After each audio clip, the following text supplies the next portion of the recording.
When you're taking these GLP-1s, but the results slow down or they just are not what you hoped for, there's one move that almost everybody makes, and you go up on your dose, right? And it did work, right? So it sounds like a sound thing to do for a while, and then it slows again, so you go up again, more medication, more costs, and somehow you're not where you thought you'd be. I want to show you why that climb ultimately leads nowhere, and then more importantly, I want to walk you through the system that we use with our patients to get much more out of the medication faster and on a lower dose, much lower than almost anyone ever expects. Because the truth that changes everything is this: when the scale isn't moving like you want, going up is usually the worst thing that you can do. And before you react, just watch the damn video because you're going to get your answer. But there are other changes that you can make as well to see drastically better results than everybody else. I'm Dr. Jones, DC, and I coach thousands of patients through medical weight loss alongside our medical team. And this isn't just personal for me because I hit 300 pounds as a teenager and I spent years losing the same 50 pounds over and over,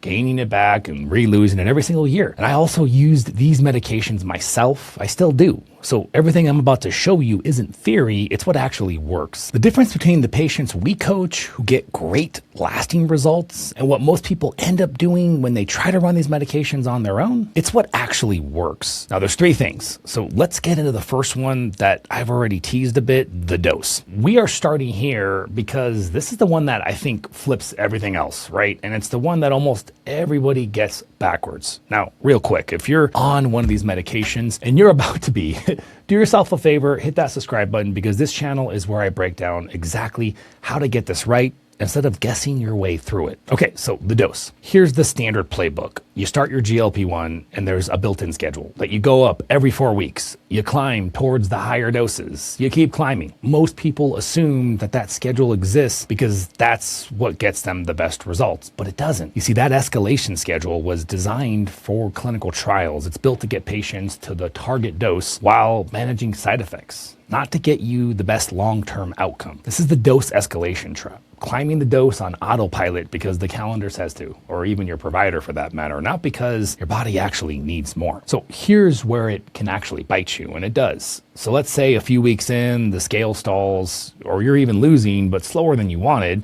The instinct, and honestly, the advice you'll get from most providers is let's go up, more medication. Here's what most people never connect. Going up does often get the scale to move again for a little while, which feels like proof that it was the right call. So you learn the lesson. Stall means go up, and you run it again next time. And that's the higher dose problem. You're not solving anything. You're just borrowing results from a higher and higher dose. And eventually, you run out of room to climb. Now, I can hear some of you thinking, my doctor keeps increasing my dose every time it stops working.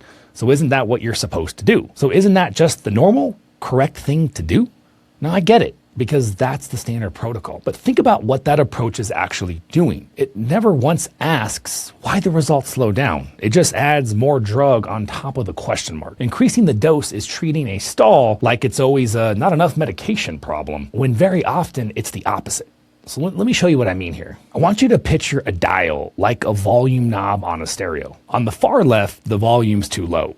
In the middle, it's just right. And on the far right, it's cranked all the way up.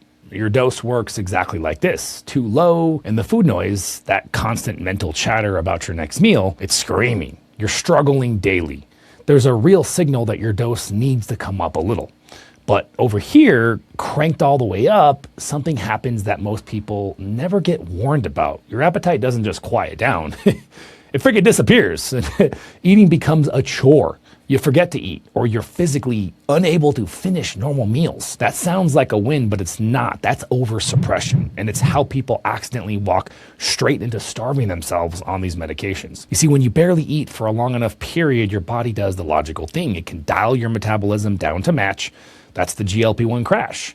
Now you're stalled, and in a lot of the patients that we coach, it's not because they needed more medication, it's because they've been quietly under-eating on too much of it. So what does the standard playbook tell you to do when you stall? We talked about it, right? Just go up. And you can see how that makes things worse. Now, what you actually want is right here in the middle. We call this the sweet spot. That's the therapeutic window. Now, here's how you know you're in the therapeutic window, the sweet spot. Your food noise is manageable, but it's not gone. You still feel a little hunger. You still have to make some good choices, and that's the point. You're eating normally, you're losing steadily, and you're still building the skills that you'll need later when the dose comes down. The lowest dose that gets you into that window, that's your lowest effective dose, not the highest dose that you can tolerate, the lowest that works. So why would a lower dose ever beat a higher one? Now, here's the key, and it's the thing that the standard playbook completely ignores. A higher dose can absolutely win in the short game, and it usually does. Crank it up, and yeah, the scale might drop faster for a few weeks. That's exactly why it's so tempting. But weight loss isn't a short-term game, it's a long one. When you push the dose too high, you're not just risking that crash that I mentioned, you're dragging your metabolism in the wrong direction. You're teaching your body to do less with less, slowing it down right when you need it strong for the long haul. So you win for a few weeks on the scale and you pay for it with months of stalls and regain on the back end. A lower, well-placed dose does the opposite. It gets you losing at a sustainable pace while your metabolism stays protected, and that's what makes the results actually hold. Think of it like that volume knob one more time. Everything that we're going to cover next, the protein, the training, those upgrade your sound system. Better speakers mean you don't crank the volume to fill the room. The stronger your system around the medication, the less you need from the drug to get a better result that actually lasts. You're not turning the medication up, you're making your whole body work with it. So if you take one thing from this video, let this be it.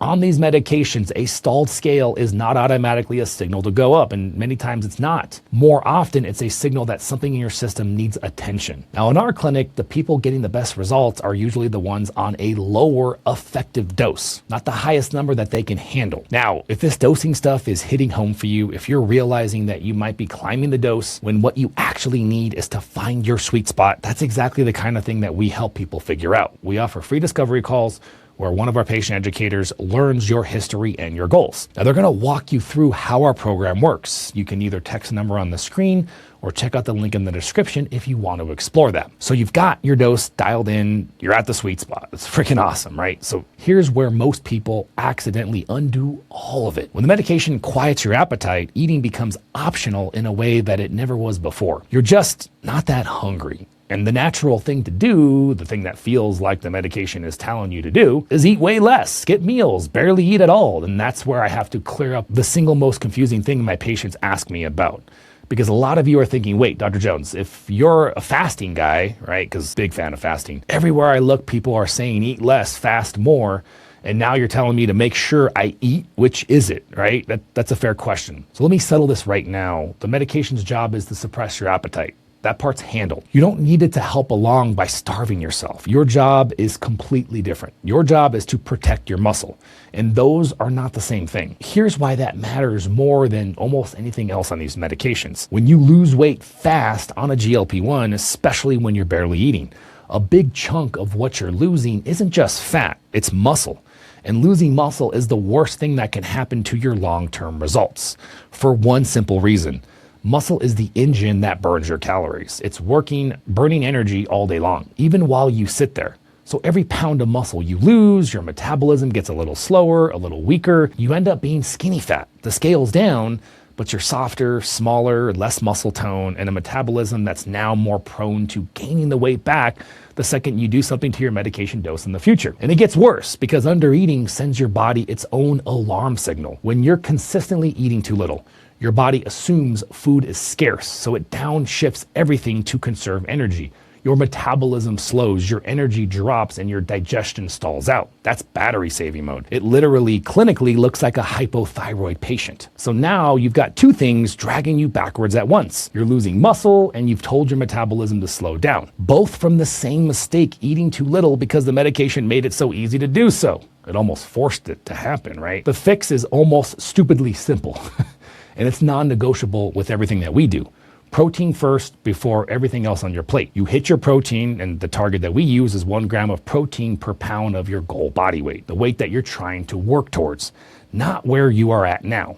So if your goal is 150 pounds, you're aiming for about 150 grams of protein a day, even on the days that you're not hungry, especially on those days, because protein is the raw material that your body uses to hold onto muscle while the fat comes off. And when you're eating in a calorie deficit on one of these medications, it's the one thing standing between I lost weight and I lost weight and kept my metabolism intact. Remember that sweet spot that we found? Protein is what makes it hold. You can have your dose perfectly placed, but if you're not feeding your body the material to keep its muscle, that sweet spot quietly stops working because the engine underneath it is shrinking. So protein gives your body what it needs to keep its muscle, but that alone isn't enough. Your body still needs a reason to hold onto that muscle instead of burning it. And that reason is the third lever. If protein is the raw material, resistance training is the signal that tells your body to actually use it. Here's the thing that your body is constantly deciding when you're losing weight. What do I keep and what do I get rid of? If you're not giving it a clear enough reason to keep your muscle, it'll happily burn it off. Muscle is very expensive to maintain for your body. It's the first thing to go when food is scarce. Lifting weights is how you can override that. Every time you train, you're sending your body a direct message. Hey, I'm using this muscle, I need it, so don't you dare touch it, right? That's you talking to your body. So more of the weight that you lose that comes off is fat, and the muscle, more of it stays. This is the exact fix for that skinny fat problem that I mentioned earlier. The people who lose a bunch of weight on GLP-1s, and they end up smaller but soft with no shape to them. Almost none of them are lifting weights properly. The ones who come out the other side looking lean and strong, the body composition everybody actually wants, more muscle, less fat, they're training. Same medication, completely different result. Now, I want to be clear about what counts here because this trips people up.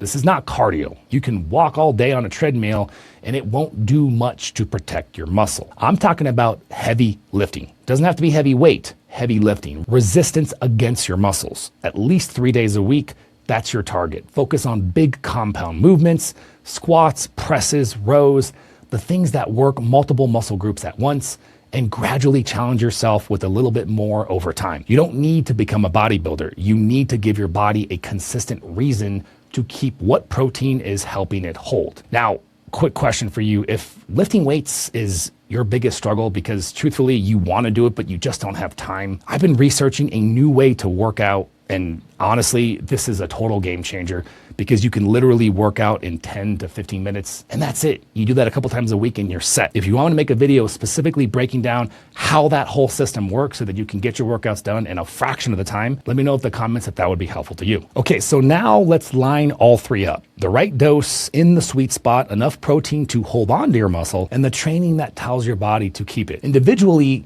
each one helps, but together, something happens that almost nobody on these medications ever gets to experience. They stop needing more. And that changes the entire long game here. And if you made it this far, what surprised you the most? That people getting the best results are usually on a lower dose, not a higher one?